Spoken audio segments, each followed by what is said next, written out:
Good day to you my friends, I'm Kenetor and welcome back to the channel. You guys know I love my space games, so when I first found Nebulous Fleet Command with its deep tactical gameplay and a huge amount of pew pew which screams Battlestar Galactica and Expanse vibes, I just had to jump right in and find out everything I could for you guys. This game is surprisingly only made by 4 devs total, with its lead dev doing this outside of a full-time job, which is incredible. It's only been 2 years into development, and get this, you can play this tomorrow when it launches into early access. Just follow the link in the description. So what's all the fuss about? Well, it's not the most gorgeous game on the block, but it more than makes up for this with gameplay. I've watched some testers play this firsthand via their Discord, and even as a spectator, it can be an interesting thing to see a battle unfold. Unlike most ship-based combat games, this isn't fast-paced fighter combat. It's very tactical, methodical in nature, where fleet makeup and battle plans actually matter.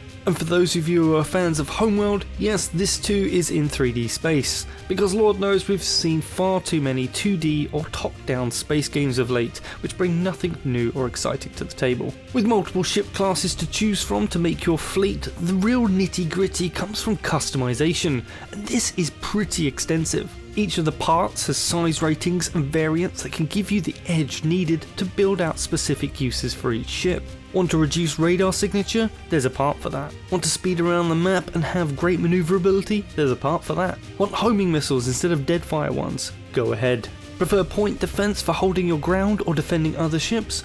Go ahead. There is such a huge breadth of customization for players to use for different playstyles, and this will help every battle be unique and exciting as you scout the enemy and formulate and change your plans based on new data. This is all balanced by a point cost for each system and base ship hull, and all this fits within a chosen total fleet cost. With so much to take into consideration when designing a fleet, if you decide it's not for you or it's too much at the start, just jump onto the Steam Workshop for the game and take someone else's fleet out for a spin till you find something that fits how you want to play, or you can use one of the pre-made fleets the game will come with. Electronic warfare is also a thing, with different levels and types of jamming being a constant thorn in your tactical side, throwing up false signatures all over your tactical map. To hide your ships from detection, you can choose to cut off things like ship-to-ship communication, radar, and even change the direction of your ship to reduce its cross-section in a given direction. And once you're ready to strike, you can light up all your systems and hit the enemy hard. Or go one better and have your scout relay position information to enable a guided missile strike from the safety of being behind an asteroid.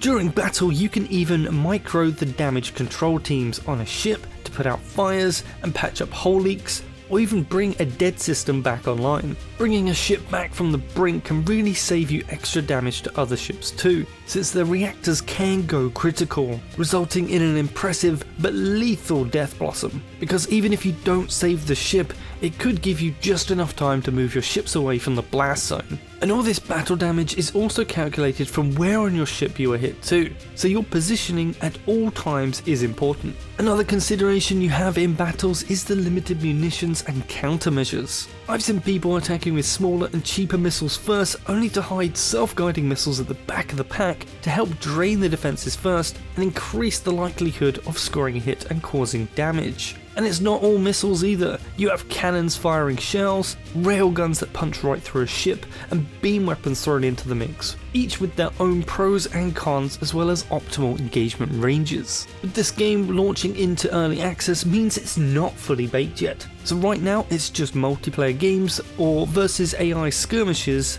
in either an all-out fight or a hold the point scenario, and there is only one type of fleet faction to choose ships from, but coming further down the line will be another faction of ships being added, more ship types like carriers with fighters, a single player campaign, new maps and scenarios, and new gameplay elements for your ships and the maps that you play on. The devs are very active in sharing their progress and changes via their Discord, and I've included a link to that too, since it's going to be the best place to organise matches with other players. So give it a look and tell them I sent you. One last thing I want to touch on is that this game has been built from the ground up with modding in mind. so I can see new custom modded maps and ships being a thing at some point once enough dedicated people find the game. The game has a huge potential to be a popular one, and mods will only add to that as time goes on. So what do you think about this game? Personally, I'm counting down the hours till I can hit the buy button, but if you're still on the fence, why not join me tomorrow night for a launch day stream, where I will no doubt be getting my ass handed to me by more experienced people who have been testing this game over the last year. So I'll either see you then,